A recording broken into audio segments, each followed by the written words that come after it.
La mutación del porvenir es eternidad. En esta autopista estelar que habitamos, a veces nos preguntamos, ¿es esta la única manera de vivir disponible? ¿Qué estamos buscando realmente? ¿Qué dimensión queremos habitar? ¿La democratizadora o la dictadura del algoritmo? Pero hay una salida. Para no permanecer en la anedonia, existen baladas supervivientes, cinetecas expansibles y científicos exploradores. Futuros imposibles. Conversaciones con contemporáneos para mapear la posteridad. Hoy nos detenemos en una vieja pareja conceptual que vuelve con fuerza: el campo y la ciudad. Pero no como opuestos estables, sino como espacios en disputa, atravesados por conflictos de renta, tecnología, soberanía, paisaje y poder. En el prólogo a El campo y la ciudad, Beatriz Arlo recuerda que para Raymond Williams no hay campo sin ciudad ni ciudad sin campo, que esas formas no son solo geográficas, son también culturales. El campo no es simplemente una zona de producción, ni la ciudad un sitio de urbanidad. Son estructuras simbólicas, territorios cruzados por memorias, luchas, ficciones y políticas, que el paisaje incluso puede ser un producto de clase. En esta conversación con Gastón Riba y Mauricio Corbalán, buscamos explorar cómo se reactualiza esa tensión hoy, cuando la frontera agrícola se expande como plataforma de extracción financiera, cuando las ciudades se vuelven nodos logísticos más que comunidades, cuando los campos ya no producen campesinos sino rentistas y cuando el mapa nacional se fragmenta entre regiones sin nombres y conurbanos en asedio. ¿Qué queda del Pago Chico y qué hay detrás del dron que pulveriza desde el cielo? ¿Es posible otro vínculo entre el campo y la ciudad más allá del dominio extractivo? ¿Podemos imaginar regiones que no estén al servicio del capital financiero, sino de nuevas formas de habitar, producir y vivir? Esta conversación cruza historia, política, paisaje y disputa territorial, porque el futuro también se juega entre el lote y la torre, entre la explotación y el adobe, entre el pagus y la polis. Mauricio Corbalán es urbanista mientras que Gastón Riba trabajó como publicista, periodista y docente. Juntos, están escribiendo, pensando y reflexionando sobre el cruce entre campo y ciudad. El campo y la ciudad, tensiones del presente, formas del futuro. ¿Quién diría que conversaríamos de este tema con una dupla, con un publicista y con un urbanista, que tienen en común estar pensando este tema, estar pensando el campo y la ciudad? Bienvenido Gastón Riba, bienvenido Mauricio Corbalán a Futuros Imposibles. ¿Cómo están? Muy bien y gracias por la invitación. Con Gastón no nos conocemos personalmente, tenemos una amistad epistolar a través de una red social, pero ya tiene bastante años, ¿no? Así es. Hace años que pimponeamos, que pensamos. Creo que Mauricio es la síntesis de esta charla, porque él es urbano, pero tiene una visión muy particular de ese borde entre la urbe y el campo. Y bueno, yo también agradezco la invitación. Bueno, para comenzar un poco a desandar esta temática, vamos a empezar por citar a Beatriz Arlo, que ella señala en Raymond Williams un planteo del campo y la ciudad como espacios culturales implicados necesariamente, y destaca que el paisaje es un punto de vista creado por un observador desvinculado del trabajo productivo, ¿no? Pensando al campo y la ciudad también como, de algún u otro modo, lugares de producción. ¿Cómo se inserta esta mirada en sus propias observaciones sobre la expansión agraria y la urbanización extractivista? Estás escuchando a Mauricio Corbalán, urbanista e investigador de escenarios urbanos complejos. Esto es Futuros Imposibles si nos estamos preguntando sobre el futuro del campo y la ciudad. Bueno, acá tenemos un punto para empezar, ¿no? Vamos a deconstruir un poco la situación, ¿no? Porque hablando con Gastón el otro día, decíamos, yo no había leído Raymond Williams, aunque sé que es un referente importante en las ciencias sociales y humanas acá en Buenos Aires. Nosotros recordamos, por ejemplo, este punto de vista que es como se plantea como externo, ¿no? Dice, el que está en la ciudad y mira al campo lo ve como un paisaje del cual no tiene relaciones materiales. Es un poco complicado, podemos decir, porque implica una situación de partida que de por sí ya no es así, y no fue así nunca. Y recordamos un dato muy interesante, que es que una de las familias propietaria de una empresa que vendía granos en Argentina, en la zona de Rosario, a principios del siglo XX, en la edad de oro del modelo agroexportador, que la familia que se llamaba Hermann Bail, el hijo de Hermann Bail, que se llamaba Felix Bail, fue el que financió el inicio del Instituto de Investigación Social de Frankfurt, la famosa escuela de Frankfurt. Fue financiada con dinero argentino, producto del excedente agrícola.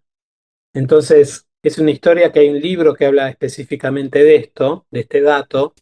Felix Weil tiene toda una historia que se va a Berlín, qué sé yo, pero él es el que financia el inicio del Instituto de Investigación Social de Horkheimer, Adorno. Entonces, el mismo excedente agrícola que se produce en Argentina es el que determina una investigación social que es muy influyente. Entonces, en ese sentido decíamos, bueno, nosotros ya estamos en esa trama, no es que estamos viendo lo de afuera, porque incluso la misma posición que se pone desde afuera y que dice que lo ve como paisaje está influida por un dispositivo filosófico literario que fue financiado con el producto del mismo campo argentino. Entonces ahí ya nos pone en un lugar bastante diferente, ¿no? Es un dato que Beatriz Arlo no tenía en el momento que escribió eso, pero nosotros somos parte de ese paisaje, ¿no?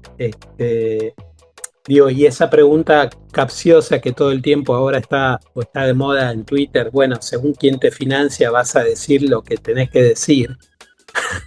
Si uno la retrotrae al momento de que una familia argentina financia un instituto de investigación marxista del otro lado del mundo, en Europa, hace un círculo como mucho más grande en el cual uno está involucrado. Entonces, ahí hay una primera paradoja. Lo que parece que nosotros vemos desde afuera, no lo vemos desde afuera, estamos adentro. Y sí, evidentemente estamos dentro de ese ciclo material de producción y reproducción, y de producción y de un excedente que es utilizado para generar un discurso sobre una situación, ¿no? Entonces ahí hay una paradoja muy interesante en el cual le agregamos una genealogía que lo pone, esa disquisición que parece, no, bueno, tipo, si vos estás en la ciudad no participás de eso, entonces tenés que estar consciente de eso, le ponemos esa paradoja. Estás escuchando a Gastón Riba, quien trabajó en publicidad, periodismo, docencia, producción audiovisual y editorial. Esto es Futuros, imposible si nos estamos preguntando sobre el futuro del campo y la ciudad. Podríamos aventurar que tanto Williams como Sarlo son productos industriales del excedente agrícola argentino, o byproducts, para ya entrar un poco en jerga agroalimentaria, agroindustrial. A mí, cuando conversábamos esto con Mauricio, a mí Williams me interpela porque es un marxista con reparos, un materialista no dogmático se llama él. Entonces a mí, en tanto a peronista border, me pone en una situación paisajística muy similar a la cual él describe en su Gales, al borde de la Inglaterra de los landlords, de los grandes terratenientes, de ese campo rentista de Inglaterra. Es un paisaje que yo identifico, es un paisaje en el cual yo vivo actualmente, es una tierra muy similar. Tengo el tendido del ferrocarril acá a pocos metros, británico y peronista. Entonces, ¿pero qué? En las primeras conversaciones con Mauricio yo dije, este libro tiene mi edad. exactamente mi edad. El paisaje ha cambiado mucho. Porque mientras este libro tal vez no había llegado a la Argentina, Montoneros estaba secuestrando a los hermanos Born. Y este libro es una década anterior a la sombra terrible de Thatcher y Reagan que nos traen hasta acá. Las huelgas mineras de Gales, la destrucción del estado de bienestar, la expulsión masiva de la ruralidad, la transformación que nos lleva a este punto en el cual yo quiero subrayar con doble línea una definición de Mauricio, no recuerdo dónde, no éramos amigos todavía con Mauricio. Mauricio decía, el campo ya es urbano, el campo ya es la ciudad. Y hay muchos datos para sostener esa frase. Casi 9 de cada 10 argentinos estamos conectados a la red. La uniformidad de actos de consumo, la uniformidad de circulación de información, el uso de la misma tecnología, el dron que usa un compadre mío para volar su cámara y sacarle fotos a los pajaritos es de la misma marca del dron que vuela en Hernando para la fumigación selectiva.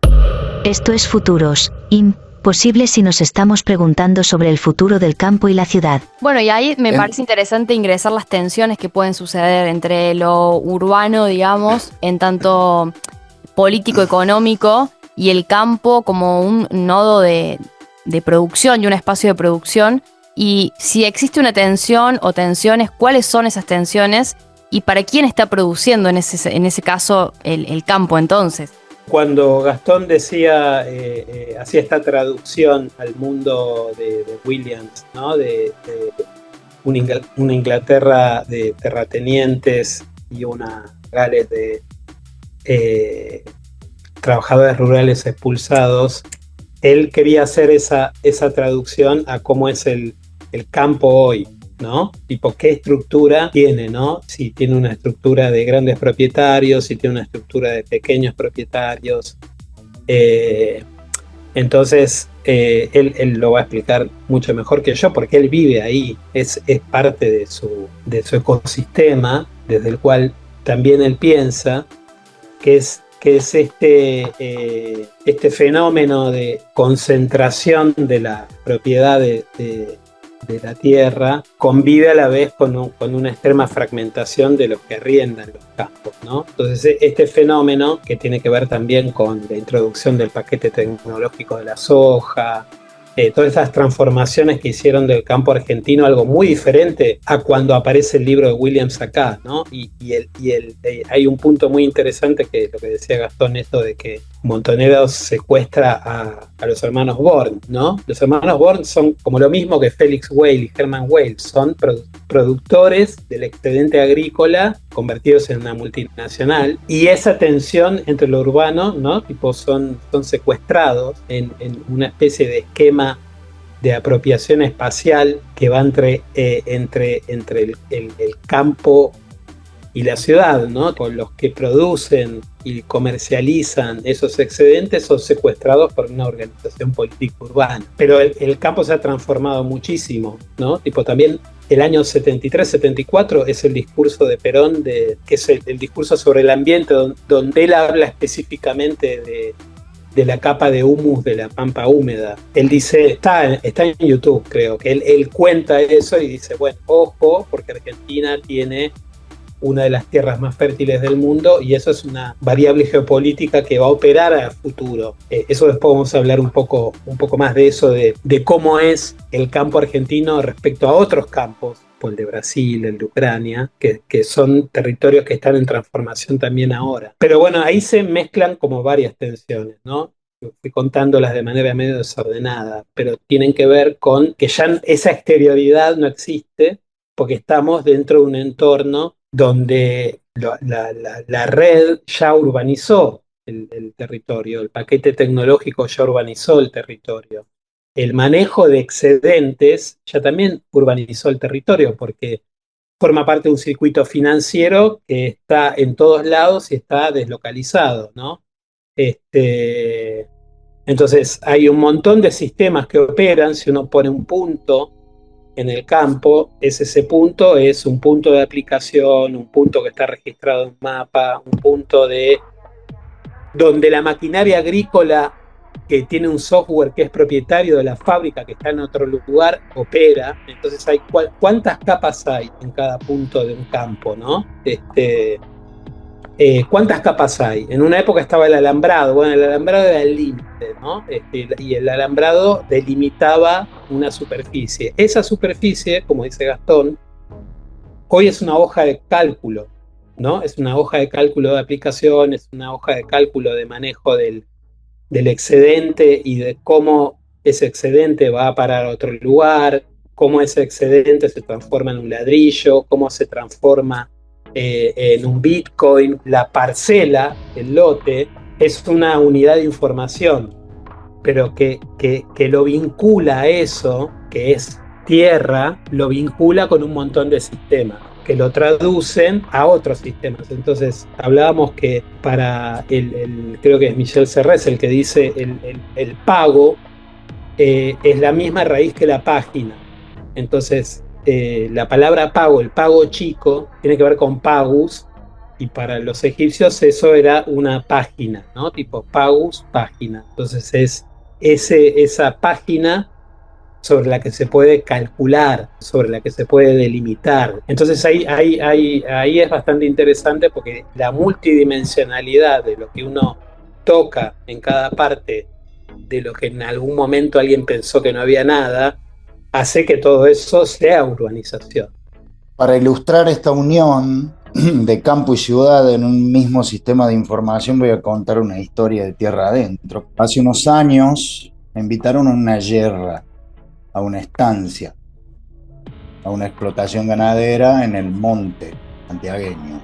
Entonces, en un momento, después de perseguir terneros que perdían su virilidad y cuyas partes iban al disco, con cebolla de verdeo me fui a la camioneta a buscar tabaco. Linda camioneta, la de mi viejo.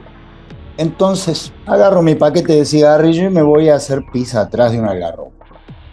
Y de repente escucho de atrás linda fiesta, ¿no? Qué hermoso día. Me doy vuelta y veo a un muchacho bajito, muy bajito, brazos tatuados, pantalones chupines, zapatilla deportiva, campera, canelón. Pero sí, hermosa la fiesta, sí. Y bueno, y mientras los dos hacíamos pis atrás del algarrobo, en un momento charlando, te dejo mi tarjeta. Cualquier cosa que quieras invertir en Bitcoin me llamas. Monte santiagueño, varios cientos de terneros emasculados, terneros, becerros dorados, hermosos Aberdeen Angus, y yo con una tarjeta de un agente de Bitcoin. No era muy común en el ámbito urbano en esa época la criptomoneda. Y yo ahí, en el monte santiagueño, ¿ok? Es un poco como porque recién la palabra era tensión y Mauricio trajo la palabra futuro. Y en la primera charla de preparación con Mauricio nos dijimos futuro. Y está siendo de alguna forma el futuro y tiene muchas coincidencias con etapas históricas del pasado, y no hablo solamente de Roca Runciman que hablábamos ayer con Mauricio, de esta primarización que vive la Argentina, que vive Brasil, sino con cuestiones ancestrales. Mauricio trajo la palabra excedente. La lucha por el excedente, la captura del excedente y el uso del excedente es algo que nos acompaña desde las primeras ciudades asirias, allá en la Mesopotamia, entre el Tigris y el Éufrates, donde palacio y templo eran un mismo sistema edilicio, a partir del cual arrancaba la urbe, y donde rey y sacerdote eran los controladores efectivos del excedente. Una vez saciadas las necesidades básicas del productor, población, se capturaba ese excedente e iba. ¿A dónde? Muchas veces a la guerra. Mauricio recién habló de Brasil. Brasil en su guerra contra el ambiente, porque Brasil empuja el Amazonas. Habló de Ucrania, cuya capa de tierra negra es el doble o el triple que la nuestra y tiene hasta mejor calidad edafológica. Y ayer hablábamos también de que no hay campo de labranza que no haya sido campo de batalla o viceversa. Entonces, la tensión por el control de esa página, de esa planilla de cálculo, de esa carga de datos georreferenciada hoy, completamente mensurada y en producción, no generen tensiones. Pareciera que en este estado de las cosas, bueno, un poco el desarrollo que ustedes realizaron, el ejemplo que pusiste vos, Gastón, de una persona ofreciéndote comprar bitcoins en el medio del campo en Santiago del Estero, no dejarían lugar a cierta soberanía campesina, si es que podemos utilizar esa palabra, digamos, ¿no? Digo, la soberanía campesina es posible, es viable en este contexto global y financiero. ¿Se puede pensar en esos términos? Si hay un futuro, él te puede contar que hay un futuro que ya está sucediendo en el presente y que tiene que ver con este proceso de... Gastón lo va a contar mejor que yo, de estos conglomerados que justamente lo que van haciendo es ir acaparando, un proceso de acaparamiento de tierras y de concentración, pero que son como consorcios que son que hay que analizar un poco la arquitectura que tienen, ¿no? Y eso también tiene que ver con que son como fragmentos arquitectónicos que urbanizan, pero a nivel global. En un momento hablábamos mucho de las compañías de Indias Orientales, que fue un esquema del siglo XVII, que empezó Holanda, después copió Inglaterra, hasta Suecia tuvo una compañía de Indias Orientales, muy pocos lo saben, que era un esquema de una empresa que no era estatal, pero que tenía conexión con el Estado soberano, pero que tenía su cierta autonomía y colonizaba, generaba excedentes, los invertía en la bolsa. Ese tipo de conglomerados hoy tienen otro nombre, no se llaman así, pero están operando. Entonces el futuro respecto a esa, lo que vos llamás soberanía campesina, que parece algo medio vintage, ¿no? Tipo esta idea de la soberanía del campesino mismo, ¿no? Si es posible. Es algo que está pasando ahora, no tiene que ver con el futuro, sino es algo que pasa. Yo creo que Gastón lo puede contar bastante bien, como ese proceso de ese tipo de arquitectura de esas nuevas compañías de Indias Orientales que hay ahora. Las grandes cerealeras tienen injerencia en todos y cada uno de los puntos de la producción. Desde la genética, a la investigación, a la aplicación, a la producción, a la industrialización, la comercialización y la logística. Hoy hay una noticia de la lucha por la hidrovía. ¿Sí? Hace pocas semanas China aprobó, porque hoy China arbitra a través de grandes compañías de concentración cerealera como COFCO, aprobó la fusión la absorción de Viterra por Bunge. Recién hablamos del secuestro de los hermanos Jorge y Juan Born. Entonces yo le sacaría el campesina, porque eso sería parte de otra pregunta donde podríamos hablar del Mocase en Santiago del Estero o de los Senterra del Brasil. Es un problema de soberanía a secas, es la palabra. Porque Archer Daniels, Cargill, Dreyfus, estos que acabo de decir recién, Bunge, Son empresas que hoy pelean por el control total y establecen casi estados paralelos que incluso son modelos copiados por los pools de siembra. Pequeñas empresas que imitan a estos grandes gigantes, el caso de AgroSpeed, el caso de los Grobo, el caso de Agrofina, ¿ok? Que tienen, como dijo Mauricio recién, esta estructura de compañía de Indias. Yo te genero la semilla, el gran paquete tecnológico, lo dijo recién Mauricio, el hecho de el salto que dio la Argentina a través de la soja Roundup Ready, la soja resistente al glifosato, es increíble, multiplicó por 4 la cantidad de hectáreas sembradas. El paquete siembra directa, silo bolsa más soja WR fue una cosa increíble. Yo eso lo ilustro con esta postal sepia de los 80. En el mediodía de ATC, a mediados de los 80, primero daban Dinámica Rural, que era el programa de extensión tecnológica agrícola, y automáticamente seguía Historias de la Argentina Secreta. Si uno le prestaba atención a las imágenes entre lo que era el campo en marcha y el otro campo, el del campesinado, la economía regional, el campo marginal, no había casi diferencia. Entre el campo rico y el campo pobre, la indumentaria era más o menos la misma, todos andaban con grafa, todos usaban gorra, todos andaban más o menos en los mismos tractores. Esto es Futuros, imposible si nos estamos preguntando sobre el futuro del campo y la ciudad. Y hoy esa brecha es abismal.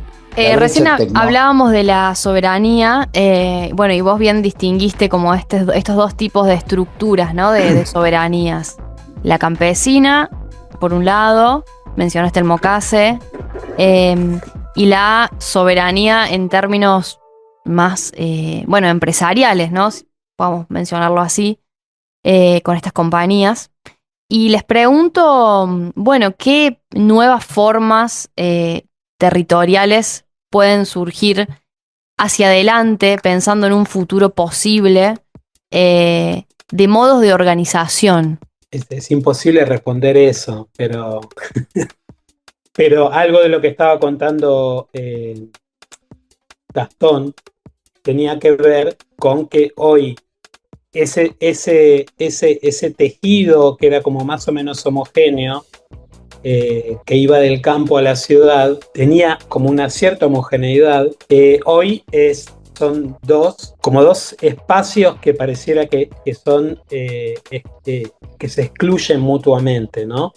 Porque operan sobre escalas completamente diferentes. Entonces, él seguramente después lo va a contar. Uno podría decir, bueno, el excedente que en un momento iba al circuito local, al del pueblo donde estaban esos campos, hoy ese excedente no va ahí. Tipo, ya hace mucho tiempo que no va ahí.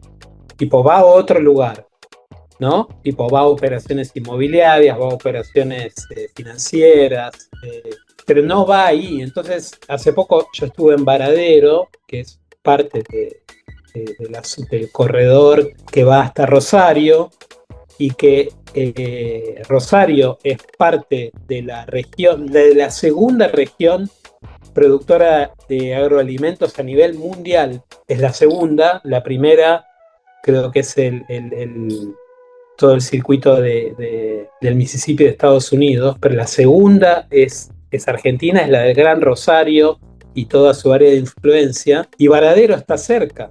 Bueno, Varadero es un pueblo que quedó detenido en la década del 40, del 50, no tiene infraestructura, las rutas están destruidas. Vos decís, pero ¿cómo? Y aparte, para mí fue muy chocante porque le había leído ese dato de Rosario como cabeza de la segunda área productora de agroalimentos a nivel mundial,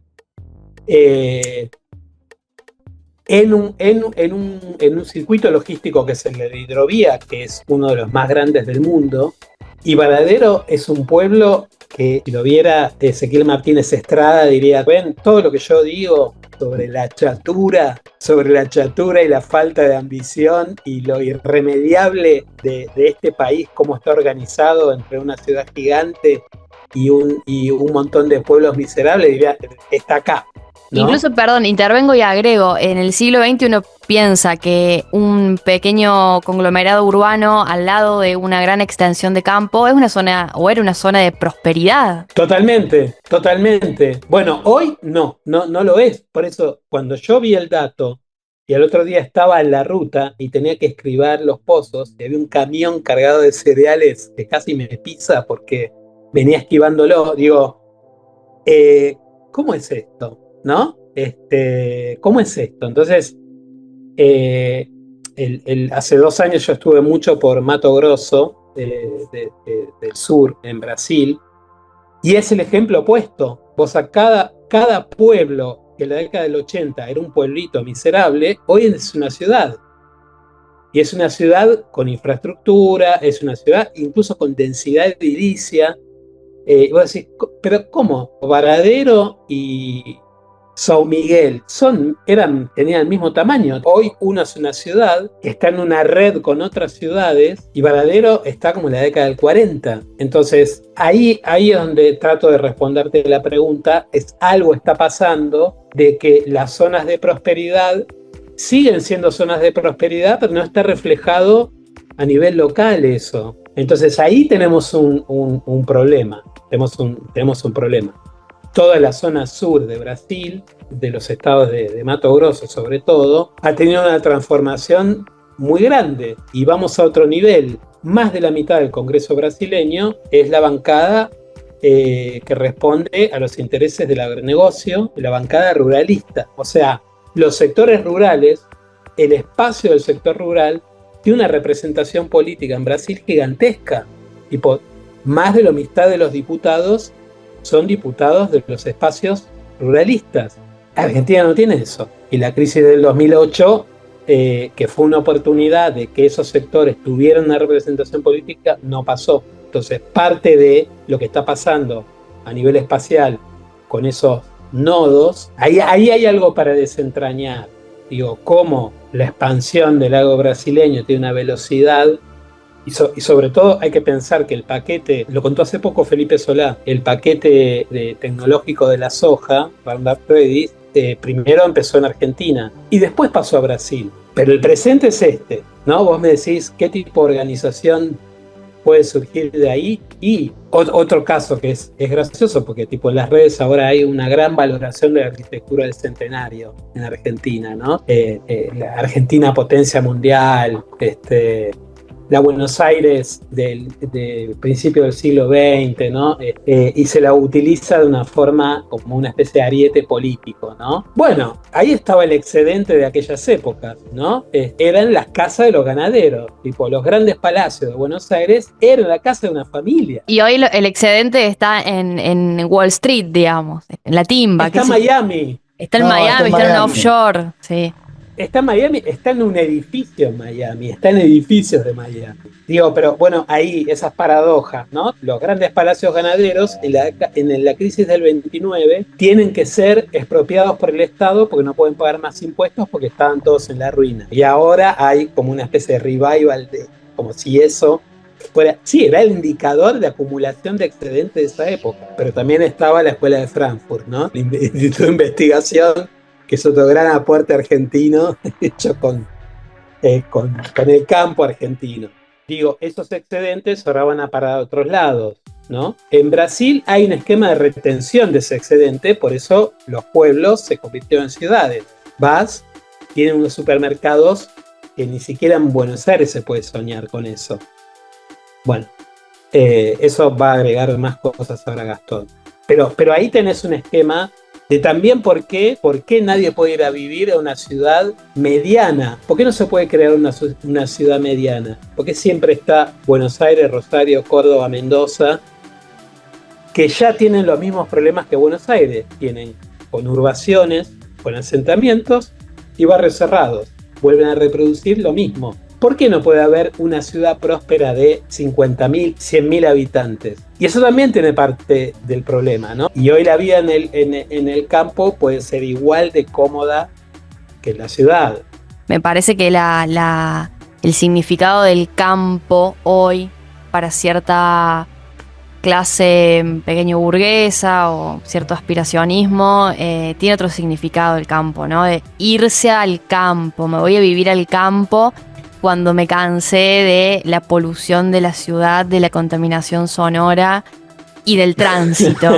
Bueno, es paradójico porque vos vas a muchas zonas de la zona núcleo y de noche riego, hay, no es naturaleza el campo. Tipo, no lo es hace mucho, no lo es hace 100 años, pero ahora tenés drones volando, más parecido al campo en Ucrania que, no es idílico, bueno, voy a ir y hay un paisaje, no, lo que hay es todo un sistema en producción, pero que el excedente del sistema en producción no está invertido, entonces tenés un pueblo viejo con rutas destruidas, con sectores industrializados que son autónomos de toda esa realidad. Entonces el pueblo, no le importa a nadie, está igual que hace 80 años. El tren no anda, bueno, todo eso, ¿no? Entonces ahí hay un esquema de Brasil coloniza de esa forma. Nosotros nos quedamos con eso, y esos excedentes van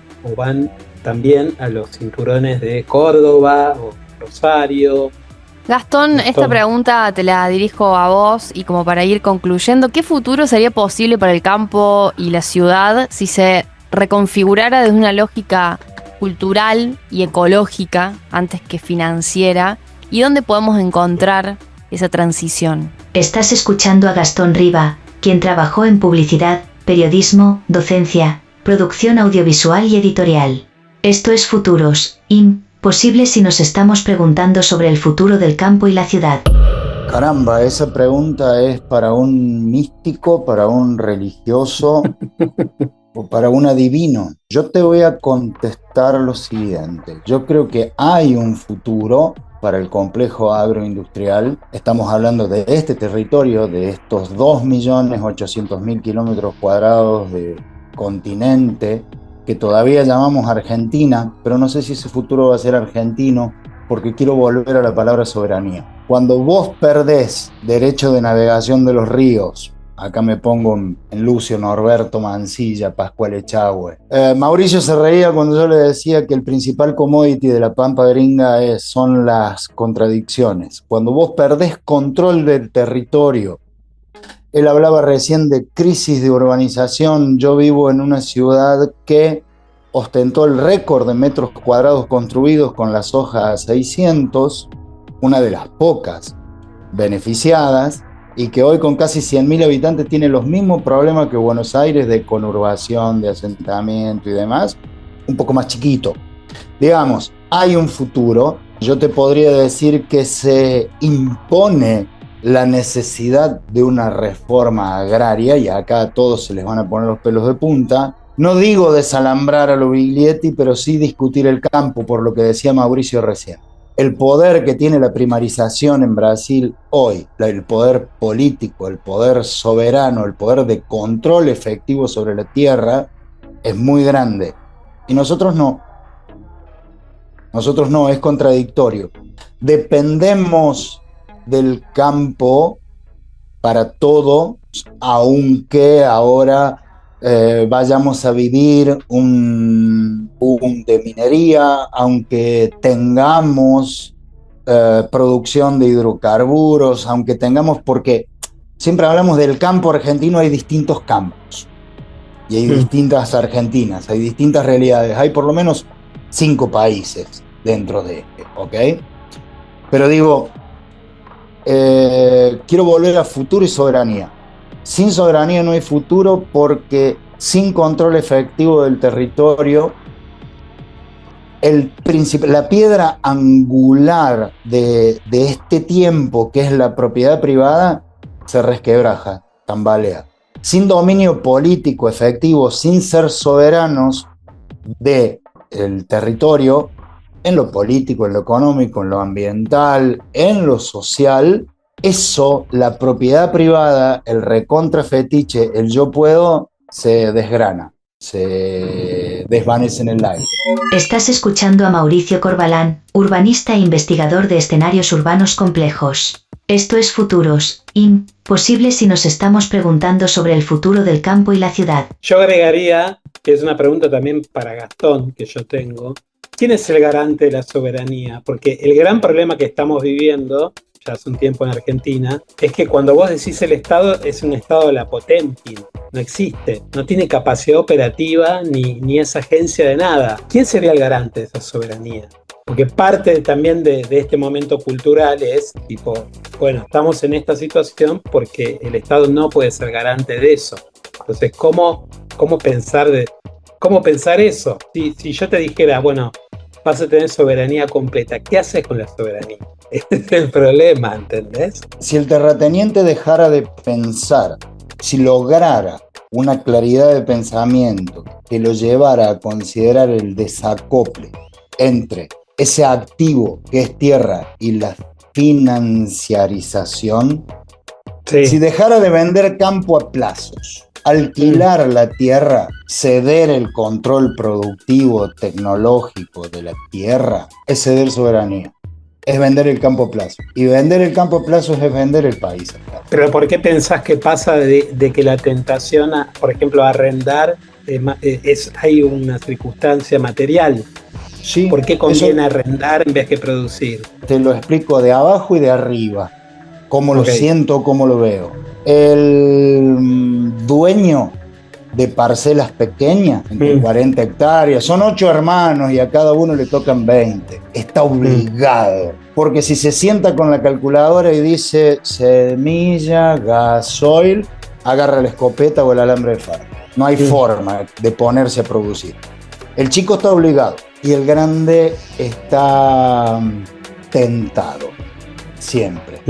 Yo entrego el control de la extensión. No digo que no haya incluso familias de productores, linajes de productores, no estoy atacándolo de frente a todo el campo, pero es muy común ver la renta. Parezco Moreno acá hablando de renta y costos, ¿no? Pero se ve, es parte de ese paisaje, usar la palabra paisaje que no nos convencía tanto al principio. ¿Está? El grande está tentado y el chico está obligado. Ahí es donde a mí me suena la palabra soberanía y que ahí tiene que haber una discusión sobre la tierra, una discusión honesta, una discusión abierta y sincera a decir, si no hay control efectivo de la tierra productiva, estás vendiendo todo en pequeñísimas cuotas. Y entonces vos pensás que, por ejemplo, en Brasil eso no pasa porque el sector del agronegocio tiene representación política directa. Dicen, bueno, yo voy a expandir la frontera agrícola y por eso necesito tener el poder, porque necesito expandir eso y aparte necesito logística y necesito un Estado que me haga eso. Miremos los números de Lula. Lula frenó la expansión, no la detuvo. Y hay una charla muy interesante. Casualmente, vos hoy compartiste un fragmento en otro de estos medios en la cual se habla de el proceso de desindustrialización de Brasil. Es rapidísimo y es mucho más pronunciado que el nuestro en esa reprimarización de la economía. Y vayamos a los números de la última elección de Lula. Lula ganó por 1,5 pelos la elección. Y esa elección fue campo contra ciudad. Bueno, ha sido un placer esta conversación. Tenemos una segunda parte pendiente, que no les quede duda de eso. Dale. Y nos vemos en el futuro. Futuros imposibles. El mundo está roto. La brújula ya no marca el norte. Señales inconexas, androides sin alma. Estar en el presente, percibir sus sombras. Conversaciones contemporáneas. Lo mejor está por venir.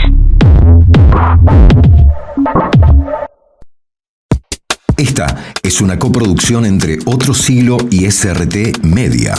Contenido disponible en CBA24N, el canal de YouTube de Canal 10 y el perfil de Spotify de Otro Siglo.